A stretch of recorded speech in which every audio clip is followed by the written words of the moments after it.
Good morning बच्चों। Probability को अब थोड़ा आगे बढ़ाते हुए हम लोग जाते हैं दूसरे टॉपिक पर, इंडिपेंडेंट इवेंट्स।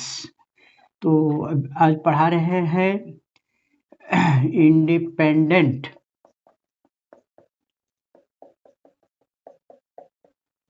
इवेंट्स।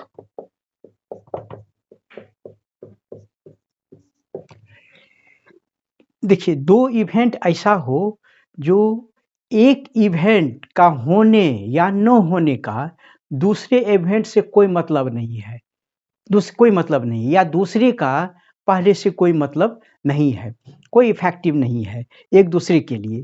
तो जैसे कि मान लीजिए एक पैक ऑफ प्लेइंग कार्ड जो है हम लेते हैं पूरा पैक, और उसमें से हम एक निकालते हैं कार्ड, और एक घटना हुआ एक बार कार्ड निकालते हैं, फिर दूसरी बार निकालते हैं।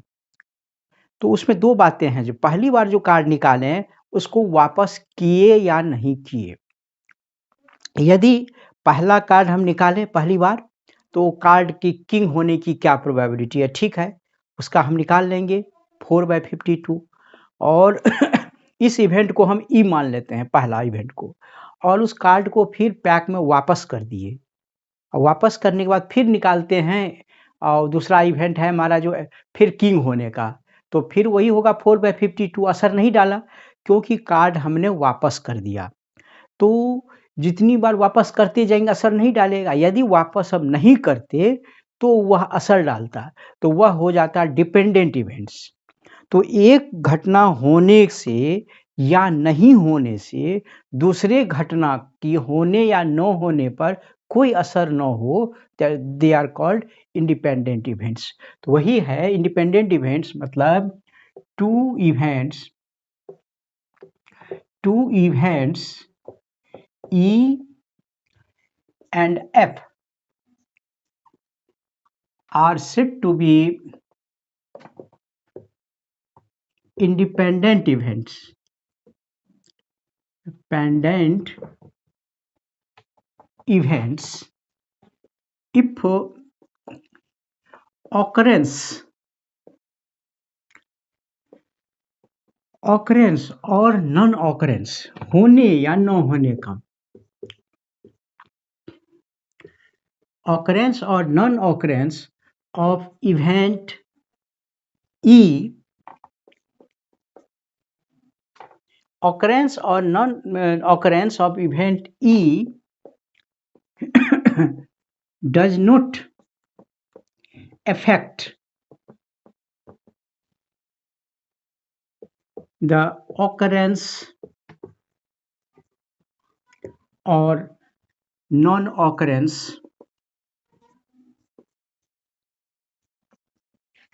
of event F, दूसरा इवेंट। तो ऐसा दो इवेंट हमारा इंडिपेंडेंट इवेंट्स कहलाएगा जिसमें पहले के होने की घटना प्रोबेबिलिटी दूसरे के होने पर कोई असर न डाले, या दूसरे का पहले, मतलब एक दूसरे से स्वतंत्र है। मैंने जैसे अभी एग्जाम्पल बताया, एक पैक में से एक प्लेइंग कार्ड निकालते हैं, क्या प्रोबेबिलिटी है जो वो किंग होगा, तो उसकी प्रोबेबिलिटी हो जाएगा 4/52। अब वही वो जो किंग एक कार्ड निकाले, वो निकालने के बाद फिर उसमें वापस कर दिए, वापस करने के बाद फिर एक कार्ड निकाले, तो किंग होने का क्या होगा, तो वही 4/52, क्योंकि वही कार्ड पूरा हो गया। तो पहली घटना को पहली बार कार्ड निकाले उसको बोलते हैं ई, और दूसरी बार जो निकालें उसको बोलते हैं एफ, मानी दो घटना हो गई।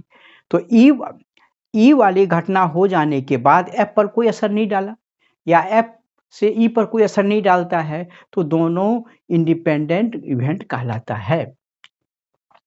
तो for independent events E and F,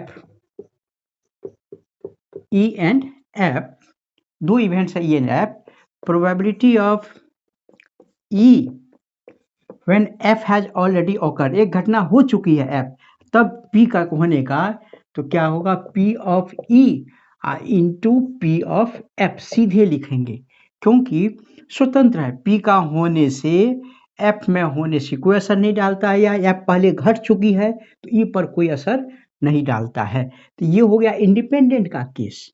लेकिन यदि असर डालता है, डिपेंडेंट है, यदि for dependent case, dependent events E and F, यदि वो डिपेंडेंट है, डिपेंडेंट मतलब कैसे, वो जो कार्ड पहली घटना में कार्ड निकाले थे ना किंग होने का, उसको बाहर फेंक दिए, कार्ड वापस नहीं डाले, तब फिर जो निकालेंगे दूसरा कार्ड किंग होने का, तो कार्ड तो निकल गया हमारा फेवर का एक किंग, तो असर डाला।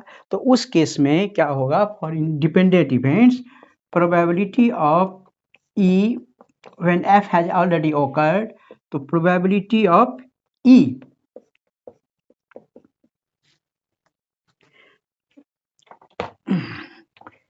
probability of E into probability of, sorry F पहले घट चुका है, प्रोबेबिलिटी ऑफ एफ, तब प्रोबेबिलिटी ऑफ ई, एफ पहले घट चुका है तब ई निकालने का, ई बाय एफ।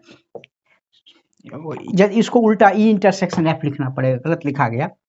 तो probability of E intersection F bye probability of F, ऐसे। ये डिपेंडेंट वाले केस में ऐसा है, मतलब असर डाल रहा है, इसका अंतर होगा। तो इस तरह से ये इंडिपेंडेंट, अभी हम लोग इंडिपेंडेंट वाले केस में ये जो होगा पी इंटरसेक्शन एफ हो जाएगा। तो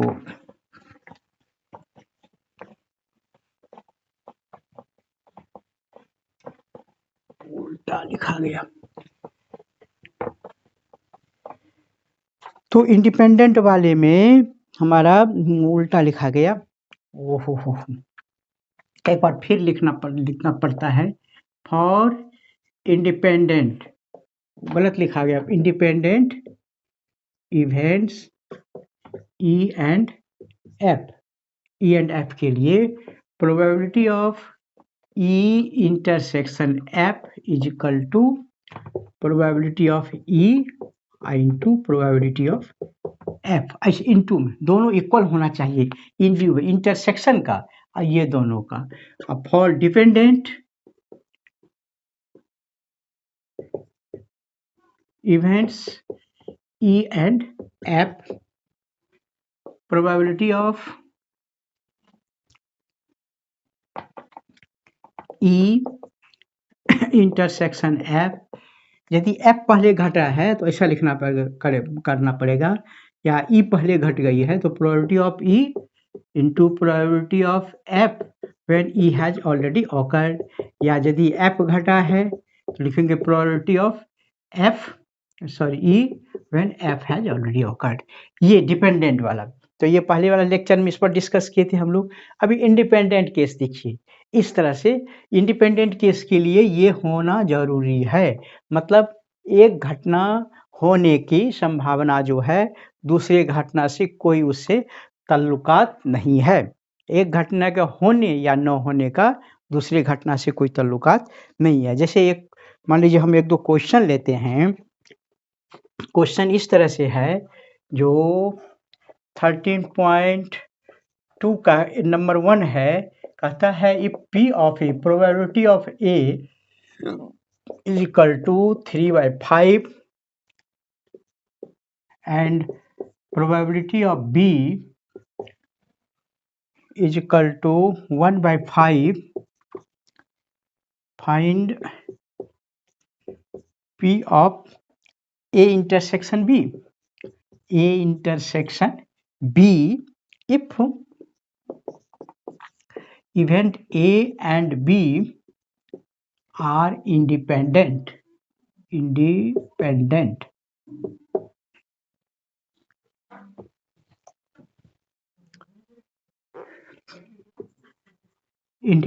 है, तो कहता ये निकालिए। तो हम इंडिपेंडेंट वाला केस में ये फार्मूला है, तो यहां लिखेंगे सिंस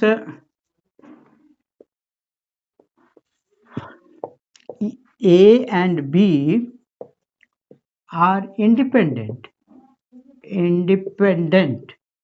ये इंडिपेंडेंट है, तो therefore probability of A intersection B, यही निकालना है।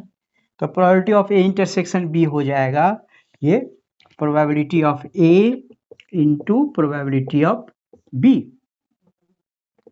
तो प्रोबेबिलिटी ऑफ ए 3/5 और प्रोबेबिलिटी ऑफ बी 1/5, तो 3/25। तो इससे ऐसा निकला। इंडिपेंडेंट केस रहेगा ऐसे लगा देंगे। क्वेश्चन पूछ देता है क्या प्रूव कीजिए जो ये दोनों इवेंट इंडिपेंडेंट है, कंडीशन जैसे दे देगा। मान लीजिए क्वेश्चन नंबर 6 है सेम चैप्टर का, जो E and F are two events with दिया हुआ है P of E is equal to 3/5, P of F 3/10 and P of A intersection F is equal to 1/5। तो R E and F independent question है, जो R E and F are independents है। तो independent के लिए formula होना चाहिए। तो यहाँ देखेंगे जो here P A intersection F, P of intersection F होना चाहिए इंडिपेंडेंट के लिए P of E into P of F. तो P of E intersection F कितना है 1/5, पी ऑफ ई कितना है 3/5 और पी ऑफ है 3/10। ये दोनों को इक्वल यदि होगा तो कहीं इंडिपेंडेंट है, तो ये नहीं होगा। तो कितना है, दोनों इक्वल नहीं है, तो सही लिखें 3/5 और पी एफ 3/10 कैंसिल नहीं होगा, तो नहीं होगा इसका मतलब दोनों इक्वल नहीं है। तो लिखेंगे आंसर में ई and F are not independent, independent नहीं है, ठीक, इंडिपेंडेंट नहीं है। तो दो इवेंट्स इंडिपेंडेंट होने के लिए इसको ऐसा होना जरूरी है। एक चीज और, यदि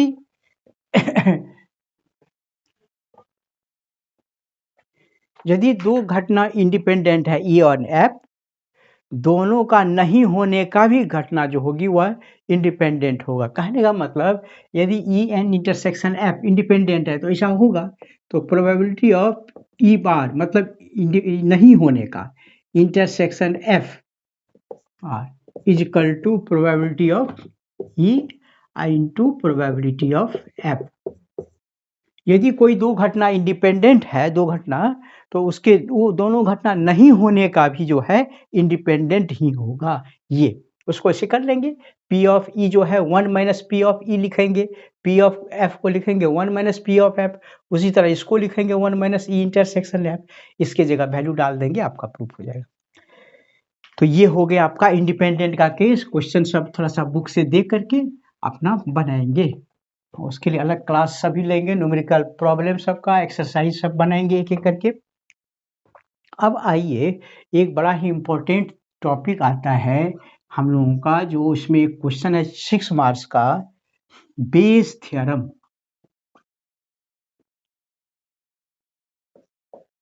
बेस थ्योरम ये क्या कहता है वो देखिए। If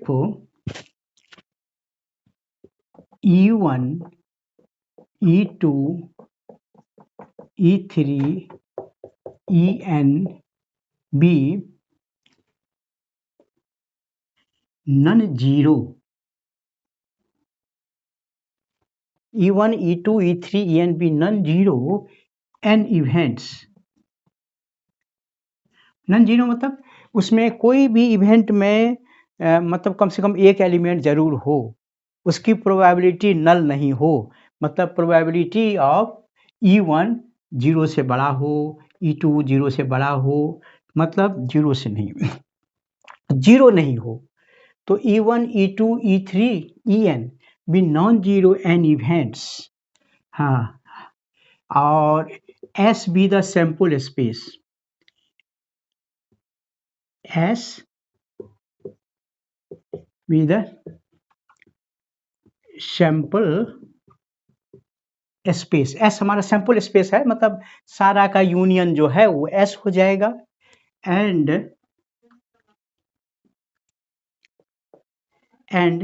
A be an event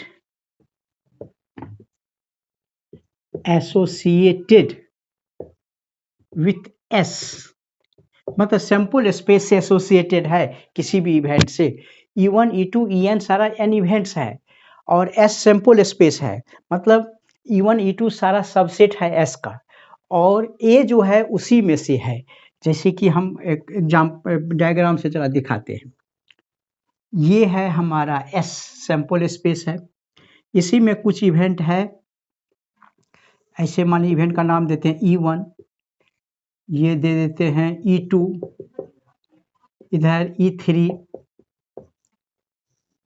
E4, ऐसे डॉट डॉट डॉट डॉट, मतलब बहुत सारा इवेंट है।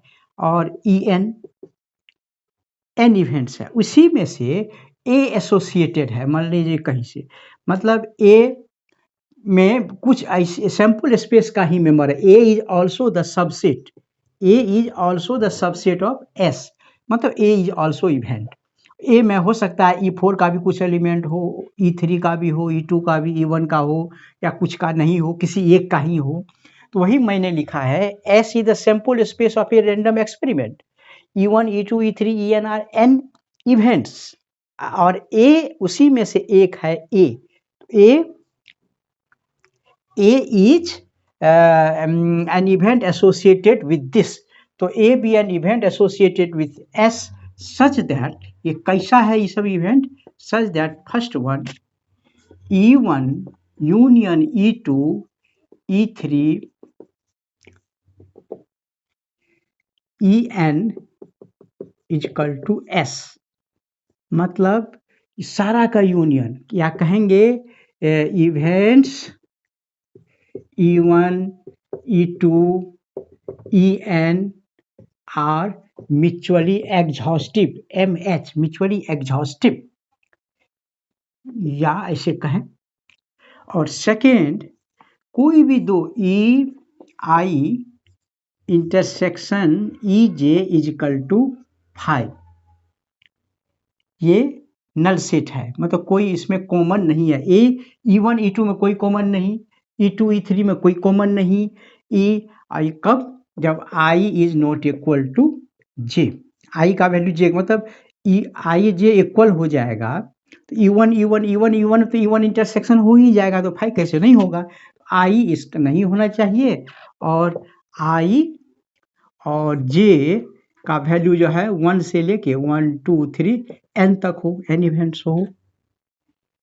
देन ये कहता है प्रोबेबिलिटी ऑफ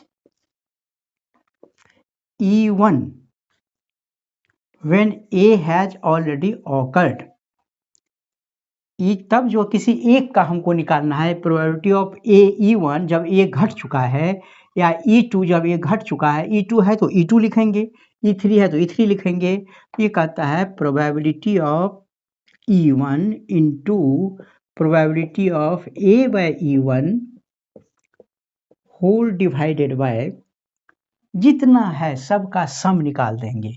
मतलब यहाँ थोड़ा सा डायग्राम हटाते हैं, जगह छोटा पड़ रहा है।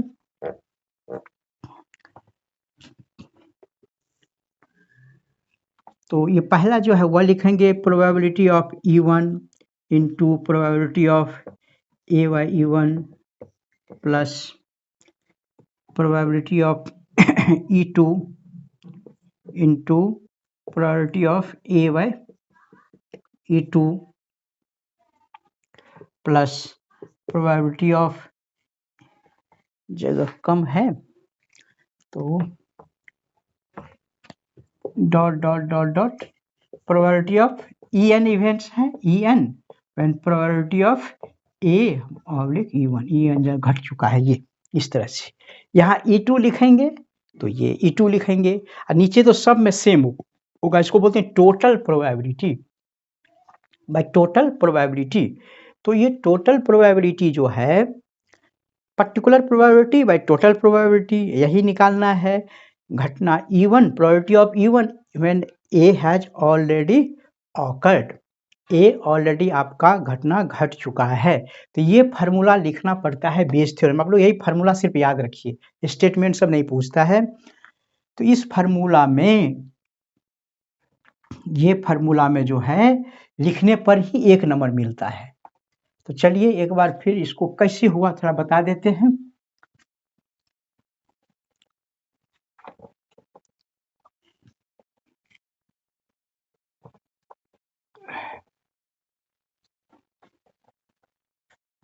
देखिए ये है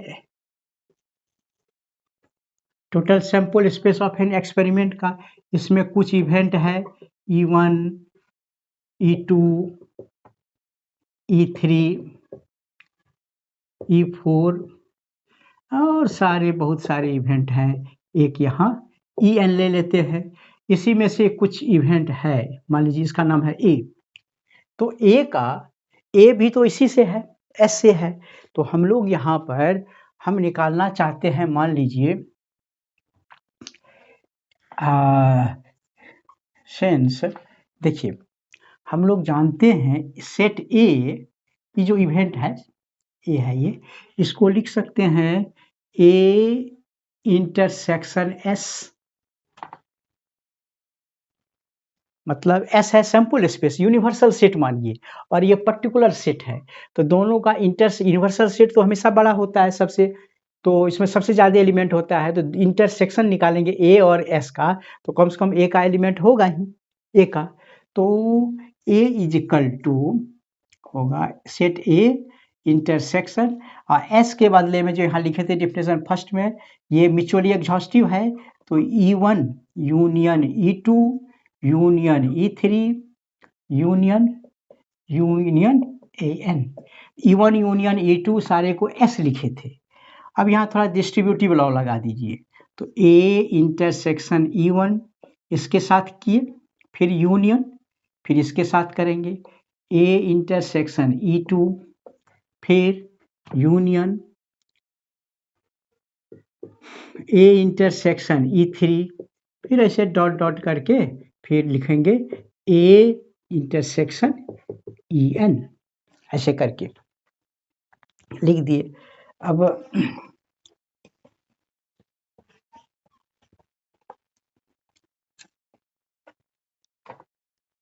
अब देखिए प्रोबेबिलिटी ऑफ ए निकालते हैं। तो प्रोबेबिलिटी ऑफ ए, तो इधर भी लगाएंगे सारा में प्रोबेबिलिटी, तो प्रोबेबिलिटी लगाएंगे तो प्रोबेबिलिटी ऑफ क्या हो सब होगा, यूनियन के जगह प्लस होगा बताए थे। तो A intersection E1 plus probability of A intersection E2 plus probability of A intersection E3 dot dot dot plus probability of A intersection EN। अब यहाँ जो है फोटो ए और E1, देखिए एक E1 में कुछ एलिमेंट यहाँ है कॉमन है, तो कॉमन है तो इसको इफेक्ट डालेगा, मतलब ये आपका कंडीशनल प्रोबेबिलिटी हो गया। तो कंडीशनल प्रोबेबिलिटी कहता है क्या, इसको जो लिखेंगे probability of E1 into probability of A by E1, ऐसे करके इसको लिखेंगे। E1 घटने का जब ए निकालने का जब E1 पहले घट चुका है, ए का निकालना है मुझे जब E1 इसे घट चुका है एक पहले, उसी तरह इसको लिखेंगे probability of E2 into probability of A by E2 plus P of E3 into probability of A by E3 plus probability of EN into probability of A by EN। ये व्हाट इसको कहते हैं P of A, total probability. यही नीचे में था Bayes theorem का। तो टोटल प्रोबेबिलिटी में नीचे इसको शॉर्ट में ऐसे भी लिखते हैं समेशन ऑफ, ऐसे करके P of EI into probability of A by EI आई कहाँ से है, 1 से लेके अन तक, ये समेशन का सिंबल है। 1 से शुरू करेंगे और एन पर जाके खत्म करेंगे, शॉर्ट में ऐसे भी लिखते हैं। तो बेस थ्योरम में नीचे में यही होता है टोटल प्रोबेबिलिटी, या ऊपर में जो है ये लिखते हैं। तो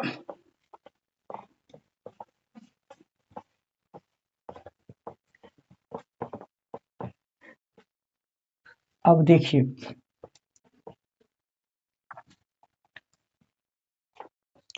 क्वेश्चन मतलब प्रोबेबिलिटी एक बार और लिखते हैं बेस थ्योरम को।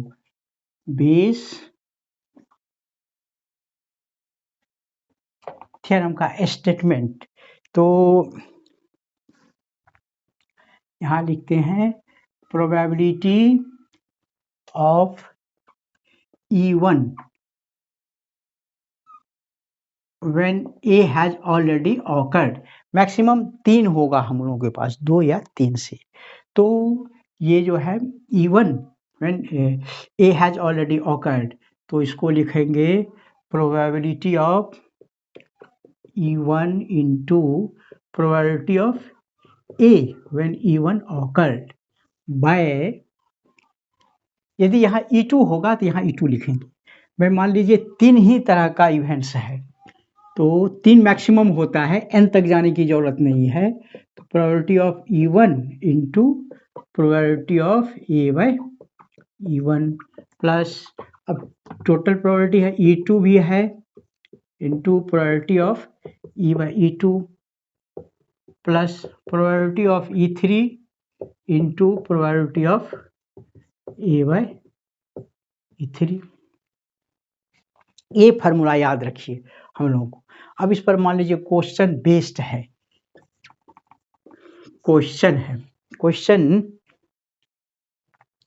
जरा लेते हैं।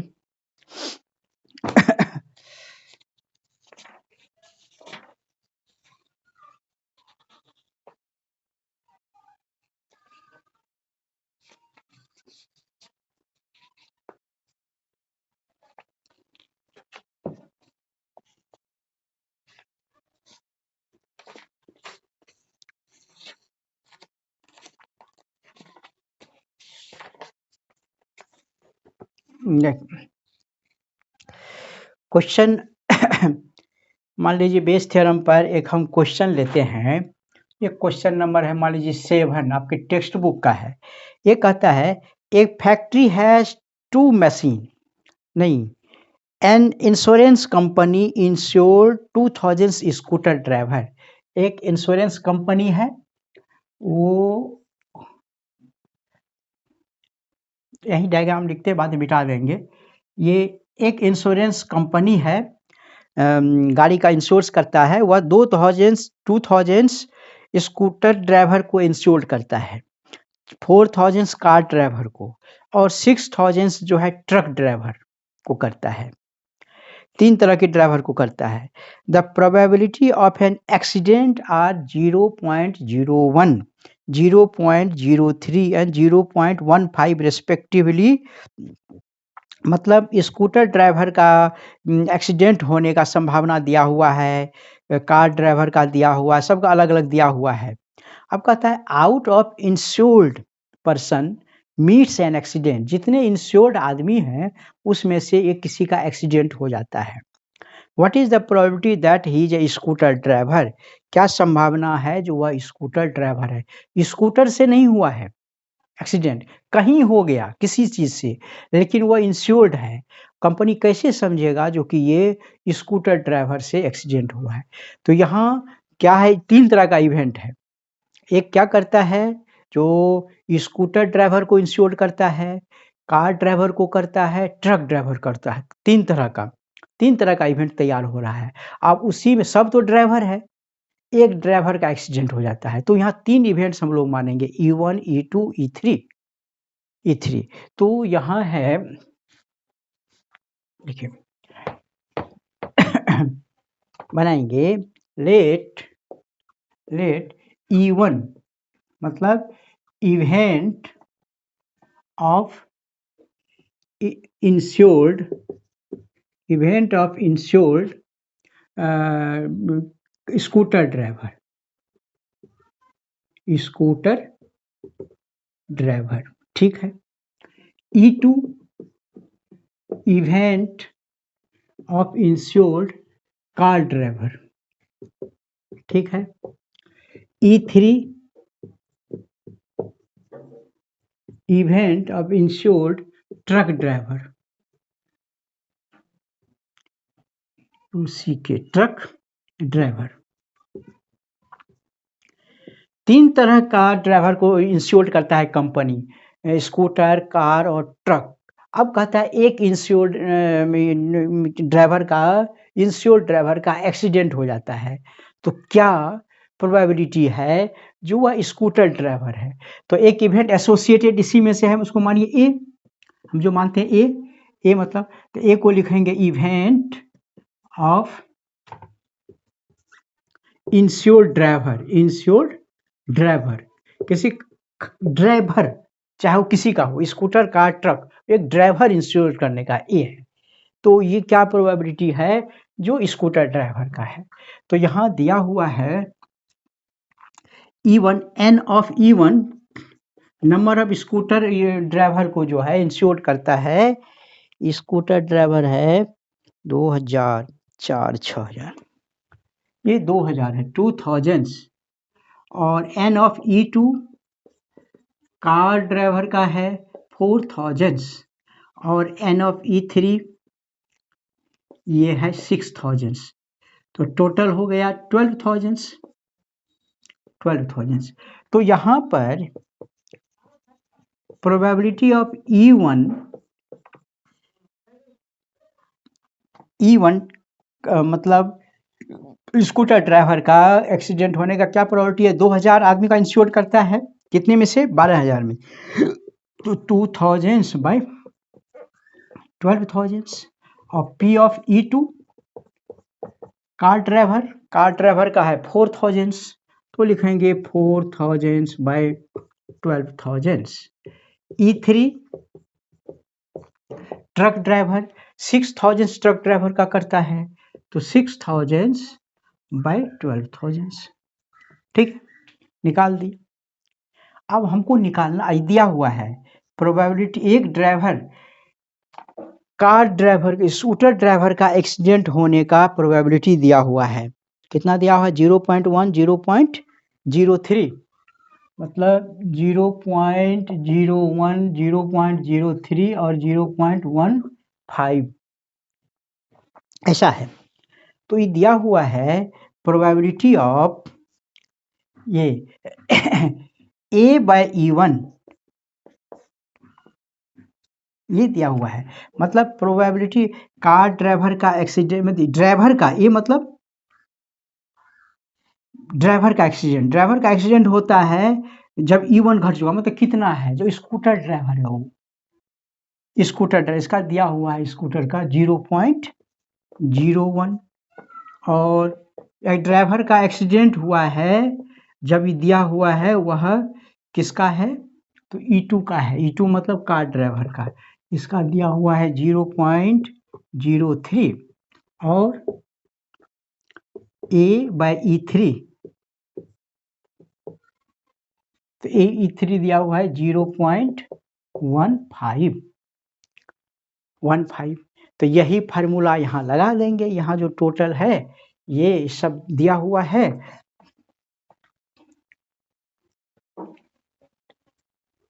तो E1 मतलब है स्कूटर ड्राइवर का निकालना है, तो P ऑफ E1, तो P ऑफ E1 है कितना, 2000 by 12,000 into A by E1, तो A बाय E1 है 0.01 डिवाइडेड बाय E1, फिर यही चीज़ है जो पहला वाला है वही चीज़ यहाँ है, तो 2000 by 12,000 into 0.01 plus E2, probability of E2 है 4000 by 12,000 into A by E2 है 0.03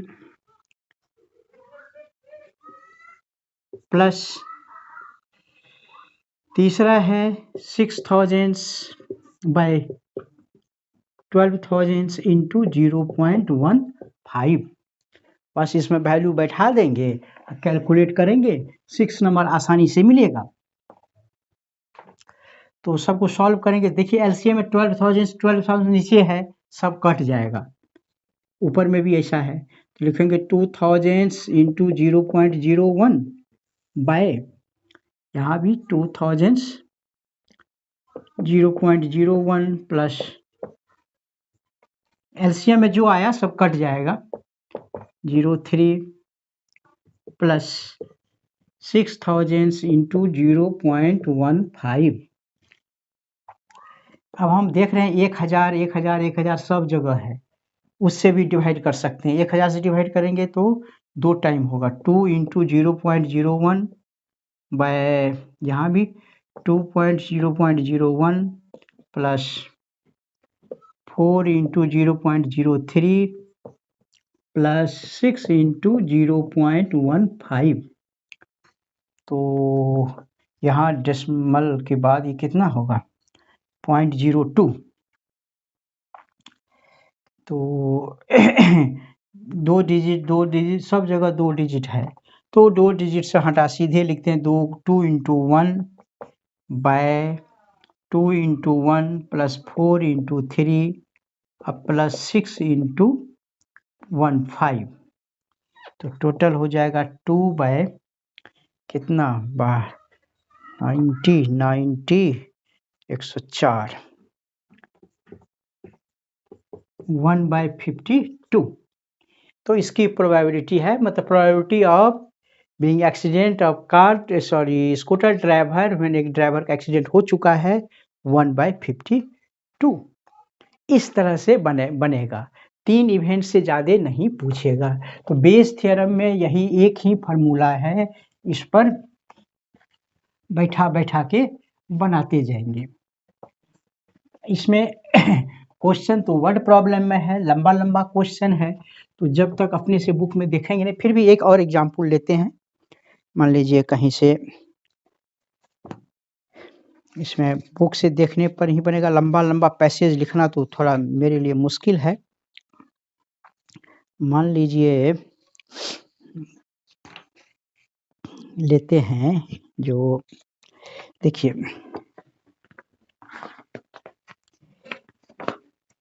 ए bag 1 contains 3 red and 4 black balls. देखिए मतलब इसका मतलब 2 बैग है, ये है बैग 1 और ये है बैग 2, बैग 2। तो bag 1 contains 3 red 4 black balls, और bag 2 contains 5 red and 6 black balls. One ball is drawn at random from one of the bag. एक बैग से एक बॉल निकालते हैं और निकालने के बाद क्या करते हैं, and it is found to be red, और एक निकालते हैं और मिलता है जो रेड है, मान लेते हैं। Find the it is found to be red. Find the probability that it was drawn from the second bag. क्या संभावना है जो सेकेंड बैग का है बॉल। 2 बैग है, एक में दिया हुआ इतना रेड इतना ब्लैक। अब एक बॉल हम निकालते हैं किसी बैग से और पाते हैं जो रेड है, तो वो जो रेड बॉल निकला, क्या संभावना है जो सेकेंड बैग का है। तो यहाँ 2 इवेंट है, हमको रेड लेना है, तो यहाँ पर मानना पड़ेगा जो लेट E1 मतलब event of choosing first bag 1, ऐसे करते हैं बैग 1, ठीक। और E2 event of choosing bag 2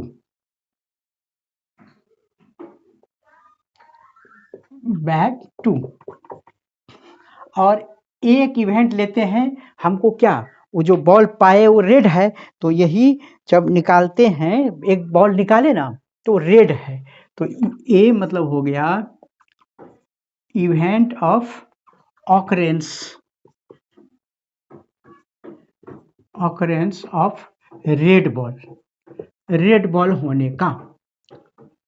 तो हमको निकालना है क्या प्रोबेबिलिटी है वो सेकेंड बैग से निकला है। तो सेकेंड बैग से निकला है तो मुझे निकालना है, ये निकालना है P of E2 second bag से निकला है। जब बैग बॉल क्या निकला है, रेड बॉल, रेड निकल चुका है, एक घटना हो चुकी है, ये मतलब रेड बॉल निकला है। तो क्या प्रोबेबिलिटी है जो E2 बैग से है, मतलब सेकेंड बैग से है। तो यहाँ देखिए E1 है चूजिंग बैग 1, E2 है सेकेंड। तो P ऑफ E1, तो E1 मतलब पहला बैग चूज हुआ, पहली बार बताइए, दो ही बैग है, दो बैग में से एक बैग चूज करने का, तो क्या होगा 1/2। P ऑफ E2 बैग निकला, तो बैग निकला तो ये भी है दो में से एक, इसका भी एक हो गया। अब है प्रोबेबिलिटी ऑफ रेड बॉल निकला है भाई, प्रोबेबिलिटी रेड किस बैग से, E1 से, बॉल रेड निकलने का, जबकि बैग E1 सेलेक्ट हो गया है, पहला बैग सेलेक्ट हो गया है E1 और उसमें रेड निकलने की क्या प्रोबेबिलिटी है। तो पहला बैग सेलेक्ट हुआ तो इसमें रेड होने का क्या होगा, 3 रेड है फेवर में 7 में से, तो इसका हो जाएगा क्या 3/7। अब probability of red ball when bag E2 is selected, second bag जब सेलेक्ट हुआ तो उसमें रेड होने का क्या है, सेकेंड बैग में रेड है 5, तो कितने में 11 में से 5/11 ये निकल गया। इसमें दो ही इवेंट है, तो बेस थ्योरम से लिखेंगे, from Bayes theorem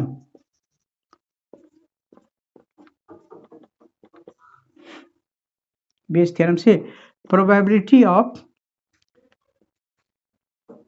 bag E2 when red ball appeared, ball A red निकला है, क्या संभावना है जो सेकेंड बैग का निकला हुआ है। तो ये फॉर्मूला कहता है E2 वाला, probability of E2 into probability of A oblique E2 निकल चुका था, by probability of E1 into probability of A by E1 plus probability of E2 into probability of A by E2। तो probability of E2 है कितना 1/2, A by E2 5/11 bye, यही है E1 है half into A by E1 3/7 plus ये second वाला है 1/2 into 5/11। Half सब जगह है, सेम है, हटा देते हैं, तो 5/11 बाय 3/7 प्लस 5/11। तो इसको सॉल्व करें, 5/11 इंटू एलसीएम लेंगे 77, ऊपर चला जाएगा, और 33 प्लस 35 68 7 टाइम्स, तो 35/68 यही हो गया इसकी प्रोबेबिलिटी। इस तरह से बेस थ्योरम का यूज करते हुए हम लोग क्वेश्चन को बनाएंगे, किसका, बेस थ्योरम में सेट करना है दिमाग में और उसको बनाते जाना है, कोई दिक्कत नहीं है। इस चैप्टर से 4 नंबर का क्वेश्चन कंपलसरी है। तो हम लोग अभी तक क्या पढ़े, कंडीशनल प्रोबेबिलिटी पढ़े और इंडिपेंडेंट इवेंट्स पढ़े। इंडिपेंडेंट तो इवेंट्स दोनों में 1 नंबर 2 नंबर वाला क्वेश्चन सब रहेगा, लेकिन इसमें जो है 4 नंबर से 6 नंबर का क्वेश्चन रहेगा। लंबा टाइप का पैसेज पकड़ाया 6 मार्क्स का हो जाएगा, छोटा पकड़ाया तो 4 मार्क्स। वैसे अभी तक 6 मार्क्स में इसको पूछा जाता है, वर्ड प्रॉब्लम, वर्ड को बदल देना है और तब इसको बेस थ्योरम में सेट कर देना है। बर्नौलीज थ्योरम तो हटा दिया गया है, एक ही सिर्फ बच गया है क्या, random variable values and probability distribution, यही टॉपिक है हम लोग का बचा हुआ। एक random variable and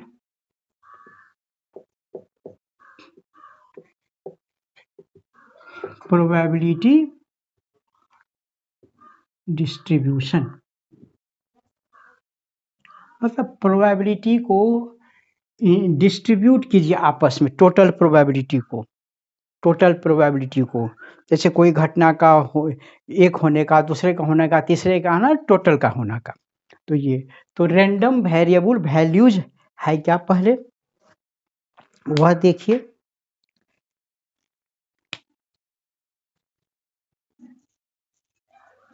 random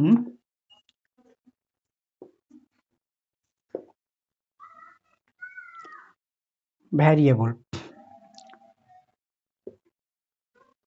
random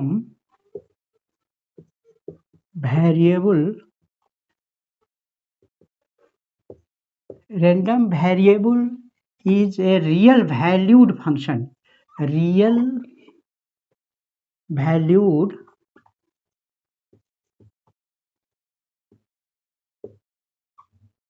function, random variable is a real valued function। ये एक वेरिएबल है, रैंडम वेरिएबल वैल्यूज है, defined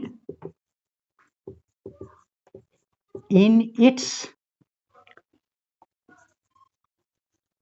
domain of the function,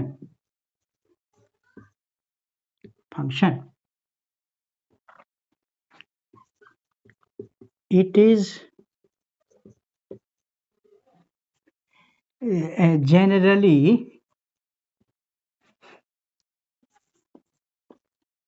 denoted by capital X,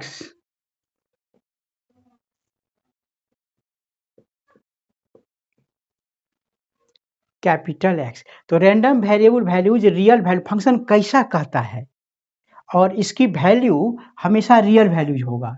तो ये जो है इसका range of random variable values हमेशा क्या होगा, ये रियल वैल्यू होगा। तो देखिए डोमेन हो गया फंक्शन, यहाँ पर रेंज ऑफ एक्स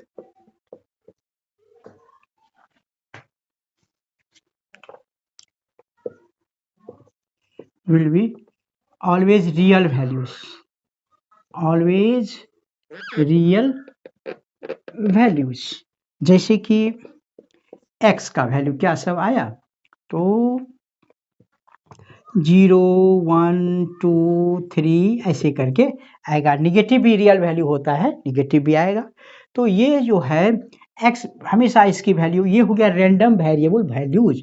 कोई एक्सपेरिमेंट करते हैं, उसमें एक फंक्शन रहेगा डिफाइंड, फंक्शन क्या कहता है, तो फंक्शन का जो भी कहेगा उसका रेंज जो बनेगा वो हमेशा रियल वैल्यूज में आएगा। जैसे कि मान लीजिए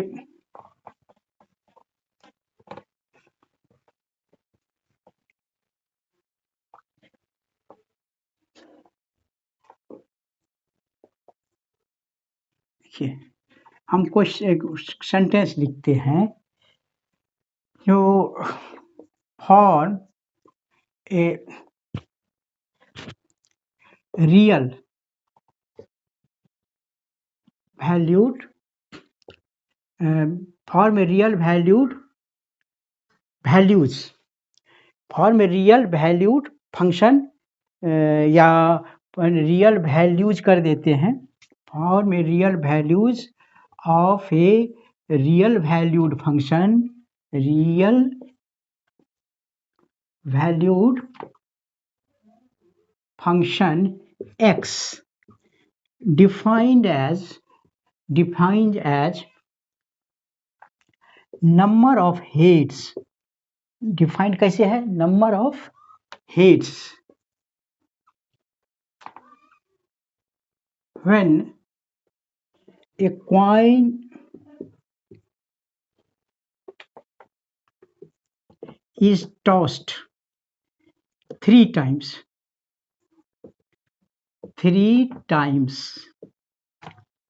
form a real values of a real valued function.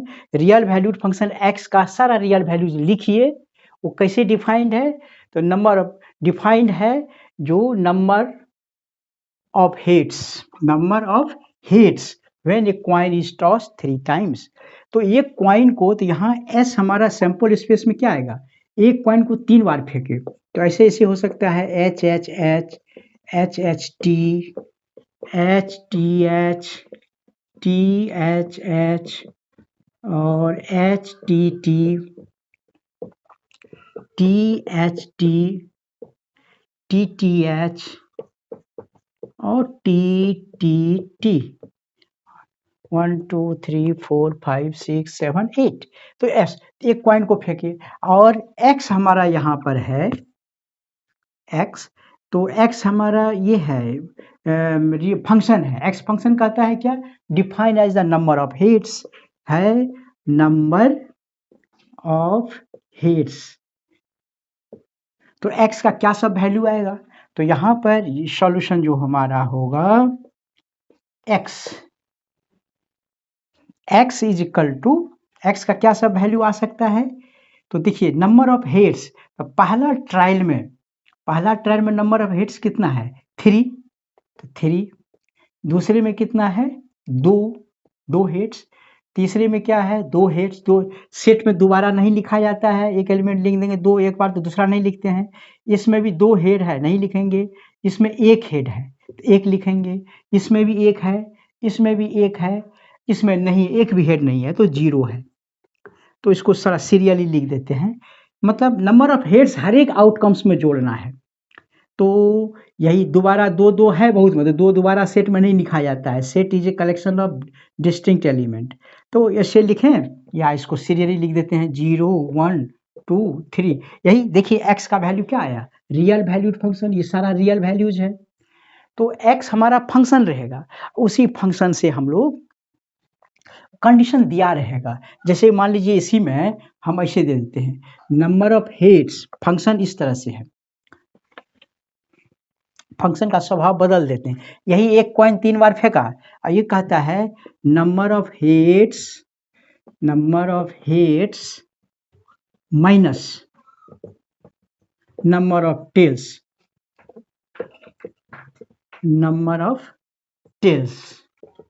ये फंक्शन है। तब हमारा x का वैल्यू क्या सब होगा, तो नंबर ऑफ हेड मैंने नंबर ऑफ टेल, तो नंबर ऑफ हेड इसमें 3 है, नंबर ऑफ टेल क्या है, कुछ नहीं है, 0 है, तो 3 - 0 3। इसमें नंबर ऑफ हेड कितना है 2, और नंबर ऑफ टेल्स है 1, तो 2 हेड और 1 टेल, 2 - 1 1 हो गया। इसमें भी 2 हेड 1 टेल, 1 1 दोबारा नहीं लिखेंगे। इसमें क्या है 2 हेड 1 टेल, तो 1 ही आया, नहीं लिखेंगे। 1 हेड और 2 टेल, 1 - 2, तो -1 आया। यहाँ 1 - 2 -1 वही दोबारा नहीं लिखेंगे, 1 - 2। नंबर ऑफ हेड्स आ गया कितना 0, टेल आया 0 - 3 -3, ये हो गया। तो एक्स का वैल्यू ये सब आ गया, number of heads minus number of, सारा रियल वैल्यूज है, तो इसलिए इसका नाम हो गया रैंडम वेरिएबल। एक्स का नाम हुआ रैंडम वेरिएबल, और उसका वैल्यूज हमेशा होता है रियल नंबर। तो ये हमारा क्वेश्चन हो गया रैंडम वेरिएबल के बारे में बताए। अब इसके साथ जुड़ा हुआ है कौन, प्रोबेबिलिटी डिस्ट्रीब्यूशन, कि probability distribution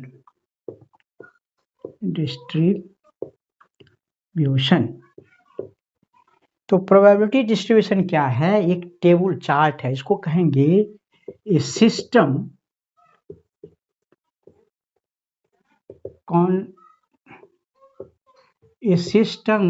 consisting of random variable, मतलब x values, a system consisting random variable values with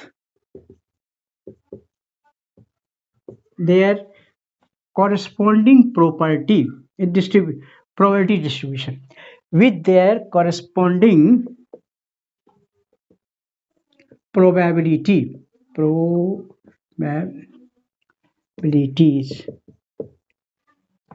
is called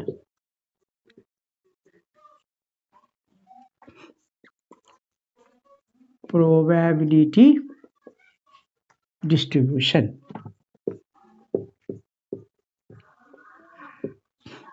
मतलब एक ऐसा सिस्टम जिसमें दो चीज रहेगा, एक में रहेगा रैंडम वेरिएबल वैल्यूज और विद देयर कॉरस्पॉन्डिंग प्रोबेबिलिटी। उसका कॉरस्पॉन्डिंग प्रोबेबिलिटी कैसे है, जैसे मान लीजिए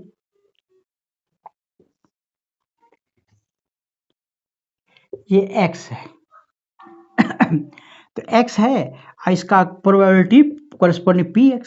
यदि रैंडम वेरिएबल वैल्यूज का मान लीजिए इसकी वैल्यू है 0, इसका 1, इसका 2, इसका 3, तो प्रोबेबिलिटी ऑफ 0 जितना आएगा, फिर प्रोबेबिलिटी ऑफ 1, प्रोबेबिलिटी ऑफ 2 और प्रोबेबिलिटी ऑफ 3, मतलब ये हो गया। यही टेबल को बोलते हैं प्रोबेबिलिटी डिस्ट्रीब्यूशन। मतलब random variable values with their corresponding probabilities, ये सारे इसी सिस्टम को कहते हैं प्रोबेबिलिटी डिस्ट्रीब्यूशन। नीचे वाले सब को जोड़ेंगे ना, summation of P of x, सब का वैल्यू ये हमेशा 1 होगा, क्योंकि प्रोबेबिलिटी डिस्ट्रीब्यूशन है। तो टोटल प्रोबेबिलिटी जो है sum of the probabilities equal to 1 होगा। तो ये टेबल है, इसी टेबल को हम लोग को कहता है तैयार कीजिए प्रोबेबिलिटी डिस्ट्रीब्यूशन।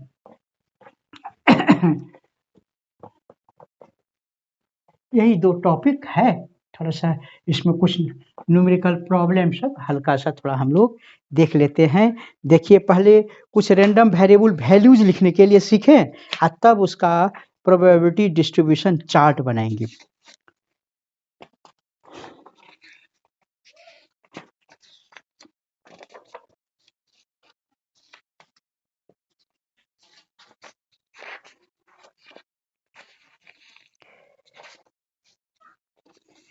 देखिए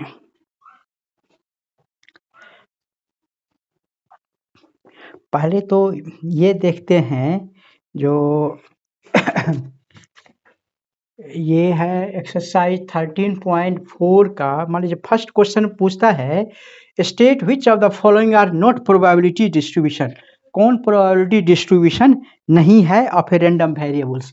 जैसे कि मान लीजिए पहला एग्जांपल दिया, एक टेबल दे दिया है, ये टेबल में एक लिखा है रैंडम वेरिएबल वैल्यूज, क्या सब लिखा है 0, 1 एंड 2, और इसका कॉरेस्पॉन्डिंग प्रोबेबिलिटीज दिया है 0.4, 0.4 और 0.2।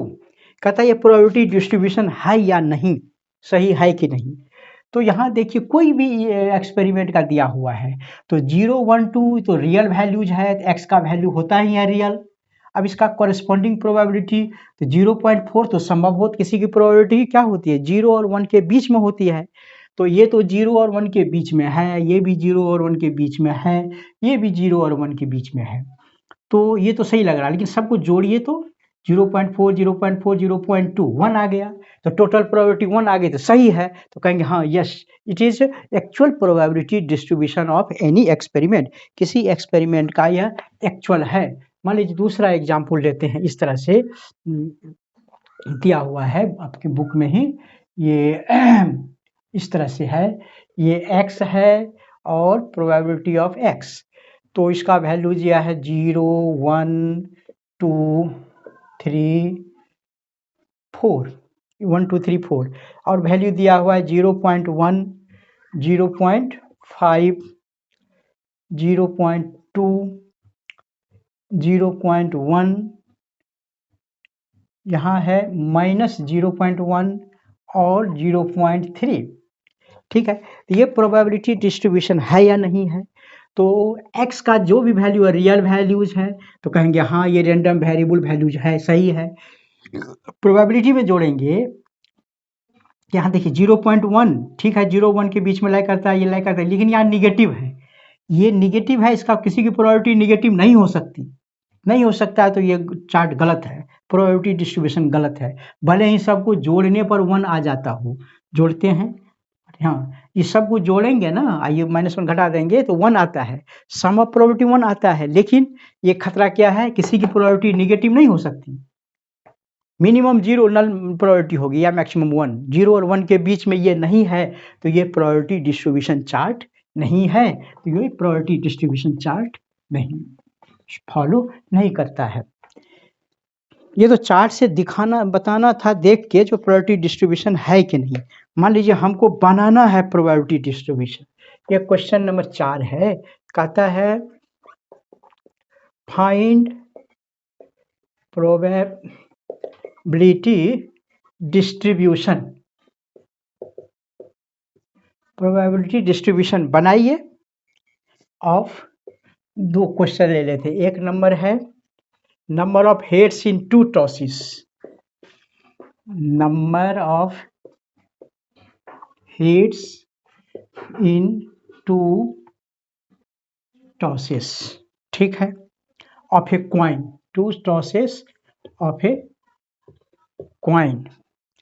और नंबर ऑफ टेल्स इन, दूसरा नंबर है number of tails, number of tails in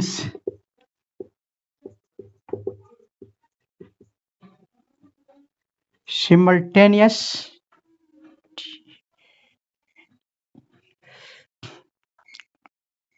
tosses of three coins, तीन कॉइन को एक साथ फेंके। ये था क्या पहला वाला, जो एक कॉइन को दो बार फेंके। तो ए नंबर का सॉल्यूशन देखिए पहले, सॉल्यूशन नंबर ए। तो number of heads in two tosses of a coin, coin को दो बार फेंके तो सैंपल स्पेस क्या होगा, एक कॉइन को दो बार फेंके तो हो सकता है दोनों बार हेड आया, पहली बार हेड दूसरी बार टेल, पहली बार टेल दूसरी बार हेड, या दोनों बार टेल, ये सिंपल स्पेस हो गया। अब ये x कहता है, x फंक्शन क्या है, number of heads, number of heads.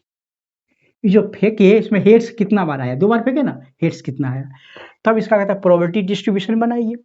तो इसका जो प्रोबेबिलिटी डिस्ट्रीब्यूशन टेबल हो गया, प्रोबेबिलिटी डिस्ट्रीब्यूशन चार्ट का ये टेबल कहिए जो कहिए, तो इस तरह से आया, देखिए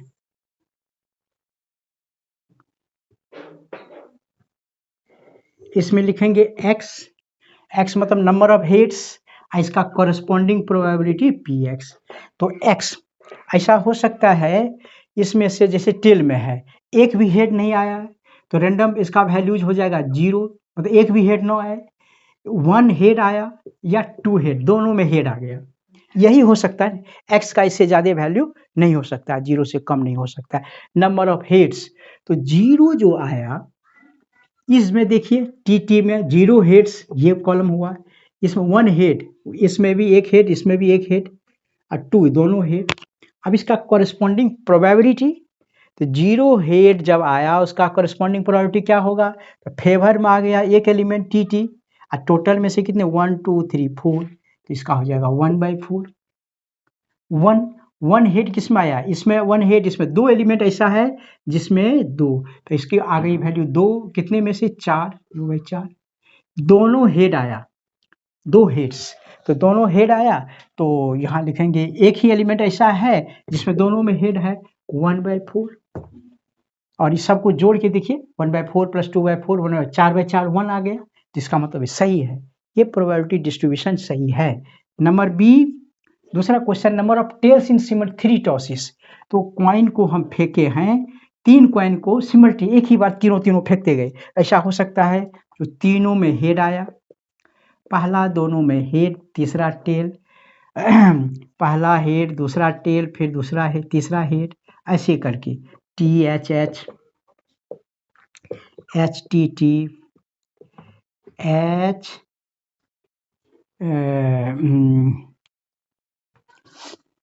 TH THT TTH and TTT, total TTT ऐसा हो गया, 1 2 3 4 5 6 7 8, इस तरह से हो गया। तो S हो गया। अब हमारा यहाँ क्या है, फंक्शन क्या है रैंडम वेरिएबल का, नंबर ऑफ टेल्स, इसमें है नंबर ऑफ टेल्स। तो इसमें जो चार्ट टेबल बनाएंगे, तो टेबल में देखिए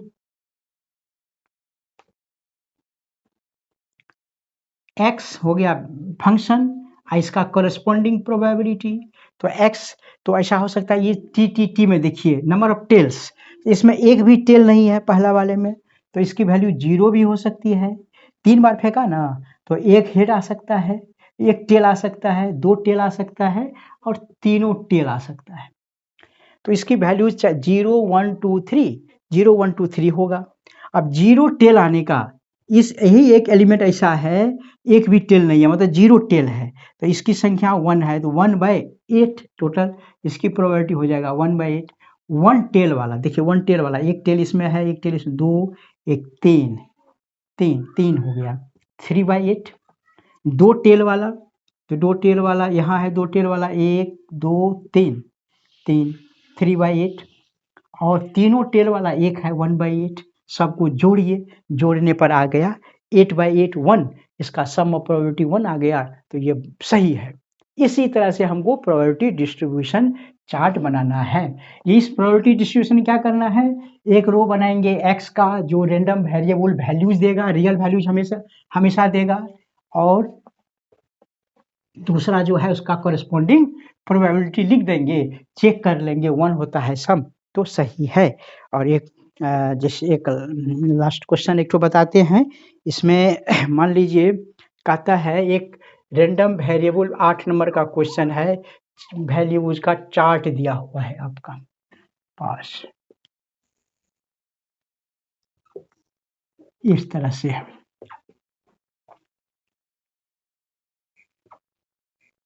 x और इसका कॉरेस्पॉन्डिंग प्रोबेबिलिटी है। इसका रैंडम वेरिएबल वैल्यू 7 तक दिया है, वो 0 1 है, तब 2 3 4 5 6 एंड 7। x का वैल्यू 0 से 7 तक दिया है। इसका कॉरेस्पॉन्डिंग वैल्यूज दिया है 0 के 2 के 3 के, पांचवा वाले में k², और छठा में 2k², 2k², और 7k² प्लस k। इस तरह इसका कॉरेस्पॉन्डिंग प्रोबेबिलिटी ये है। तो कहता है क्वेश्चन है डिटरमाइन फर्स्ट नंबर k का वैल्यू बताइए। दूसरा नंबर है x का वैल्यू बताइए, प्रोबेबिलिटी निकालिए x का जब 3 से कम पर है। उसी तरह मान लीजिए तीसरा है क्या, probability of x more than 6 है, या चौथा नंबर है प्रोबेबिलिटी x निकालिए, वह x क्या है, 0 से बड़ा है और 3 से छोटा है। इस सिचुएशन में तो k का वैल्यू निकालिए। हम जानते हैं सॉल्यूशन में लिखेंगे, सॉल्यूशन में since summation of px total probability, ये जो डिस्ट्रीब्यूशन सम कितना है 1 होता है हमेशा 1।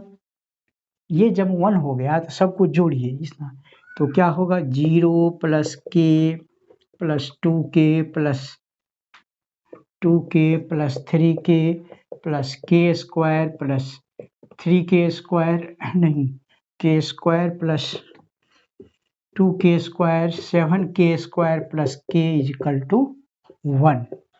सबको जोड़िए 7k² 9 10k² plus k 3k 5 to 7 8 9k।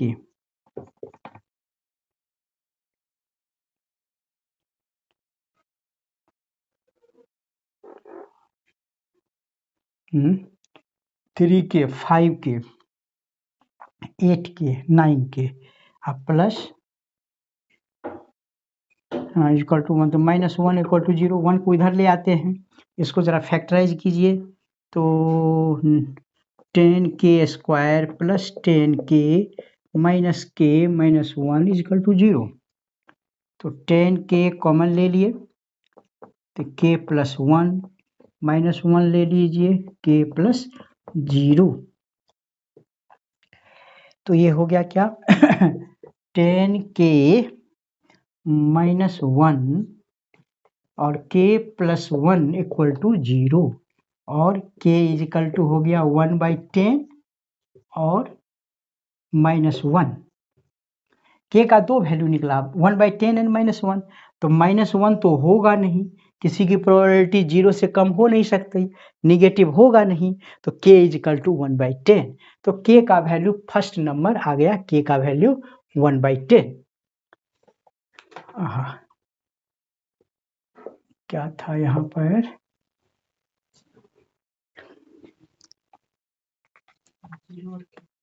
Zero और के था यहाँ पर। तो ये हो गया, के का वैल्यू हमारा निकल गया। अब दूसरा नंबर है जो दूसरा नंबर है इसका जो P हमको निकालिए probability of x less than 3। x का वो सारा वैल्यू जब वो हमारा x का 3 से छोटा कौन सा होगा 0 1 2। कहने का मतलब x का 0 पर भी निकालेंगे, 1 पर भी निकालेंगे और 2 पर भी निकालेंगे। तो प्रोबेबिलिटी ऑफ 0 का निकालेंगे, प्रोबेबिलिटी ऑफ 1 का निकालेंगे, प्रोबेबिलिटी ऑफ 2 का निकालेंगे। तो प्रोबेबिलिटी ऑफ 0 निकालना है तो 0 का है कितना 0, 1 का निकालना है तो k, 2 का निकालना है तो 2k, ये हो गया 3k। 3 इंटू k का वैल्यू 1/10 तो 3/10 आ गया। ऐसे ही निकलेगा। मान लीजिए थर्ड नंबर कहता है probability of x more than 6। तो मोर देन 6 एक ही है 7, इसका मतलब x इज इक्वल टू 7। तो x इज इक्वल टू 7 का हो जाएगा 7k² प्लस k। तो वैल्यू बैठा दीजिए 7k मतलब 1/10 होल स्क्वायर अब प्लस 1/10। तो 7/100 प्लस 1/10 यही कर लीजिए। तो 0.17 ऐसे इस तरह से निकालते जाएंगे। बनाइए बस इतना। अब न्यूमेरिकल प्रॉब्लम चैप्टर वाइज बनाते जाएंगे। Thank you very much. इस तरह से प्रोबेबिलिटी को बनाइए।